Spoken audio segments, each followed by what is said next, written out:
Boa, galera, tudo certo? Vamos continuar o nosso papo então, especial de Halloween aqui. Agora que o Instagram voltou, né? Porra, tá falando de filme de terror, aí vai a parada e cai, vai saber o que tá rolando aí, né?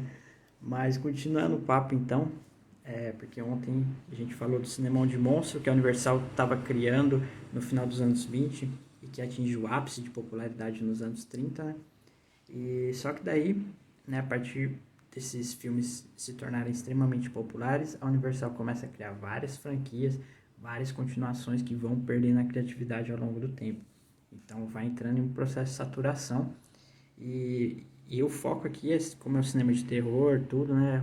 Por isso que eu tô falando muito do cinema de monstro, mas isso foi algo meio que geral, porque outros estúdios que focavam em musicais, em filmes de faroeste, que também estavam em alta na época, eles também passaram por esse processo de saturação.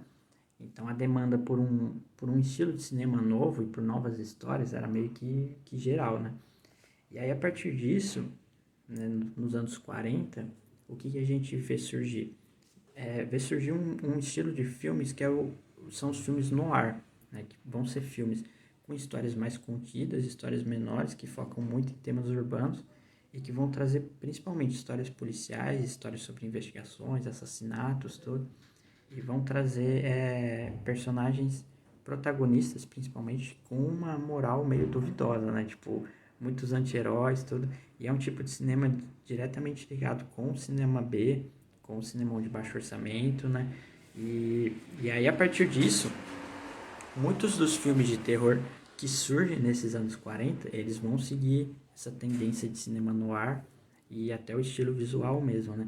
Como, por exemplo, Sangue de Pantera, que é um filme de 1942 e que fala sobre uma mulher amaldiçoada que se transforma numa pantera para atacar as vítimas dela. Então vai trazer uma história de investigação, uma história de assassinatos, uma história muito contida, né, que se passa na cidade, tudo.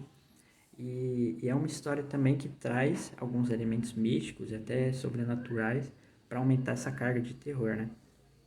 Também é legal pontuar que é uma história que gira em torno de protagonistas femininas, que é uma parada que se vê bastante também no cinema noir, né? As femme fatales do cinema. Muito porque, como estava rolando a Segunda Guerra e os Estados Unidos se envolvem diretamente na Segunda Guerra, muitos homens norte-americanos estavam sendo convocados para servir, então as mulheres elas começam a desempenhar papéis diferentes dentro dos lares, dentro da sociedade também, e aí a partir disso surgem filmes protagonizados por personagens femininas que se tornam bastante marcantes, e Sangue de Pantera tem isso também. E já que o papo é terror, é legal falar desse filme também, porque esse filme ele vai trazer o primeiro jumpscare da história, da forma com que a gente conhece hoje em dia, né? E o que é o jumpscare? Sabe quando você tá assistindo alguma parada que daqui a pouco brota algum bagulho na tela, berrando, aí você fala, caralho, que susto da porra. E jumpscare é isso, é um sustão da porra que você leva mesmo. E né, é uma imagem inesperada junto com um som alto que tem a função só de te assustar. E Sangue de Pantera usa isso, né, pela primeira vez. Porque tipo, tem uma ceninha que uma das possíveis vítimas está esperando um ônibus. Então, a hora que o ônibus chega, ele freia e o barulho do freio lembra muito um som de uma pantera atacando. E como a gente tá falando de um filme que a vilã se transforma numa pantera, tipo, isso enganou muito o pessoal na época e causou muito susto, assim, repentino, né?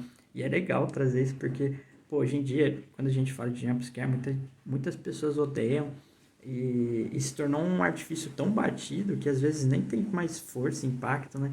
Hoje em dia, mas é legal como, pô, nos anos 40 isso foi extremamente marcante e acabou sendo revolucionário, né? Inclusive, além desse vídeo, eu tô soltando um post sobre o Abismo do Medo. É um filme que eu gosto bastante também, que tem muito jumpscare que me pegou desprevenidaço. Aí lá eu falo um pouquinho mais de jumpscare, né, de como o Sangue de Pantera usou isso, e eu coloquei a ceninha lá. Vai lá ver se tiver curiosidade, se quiser ver. Eu garanto que não dá susto não, pode ir tranquilo. E aí, nas décadas subsequentes, né, nos anos 50, anos 60, o cinema de terror ele continua ligado muito com produções B, mas aí como a gente vai ver, ele começa a tomar uma nova cara, né? Principalmente uma cara mais de propaganda nacionalista e tudo mais, Mas isso aí é um papo pra gente ter amanhã.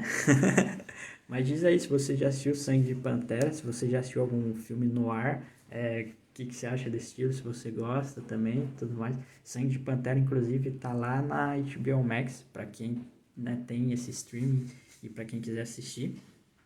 E, e fica ligadão aí que amanhã a gente continua o nosso papo. Obrigadão pela atenção hoje e é nóis. Valeu!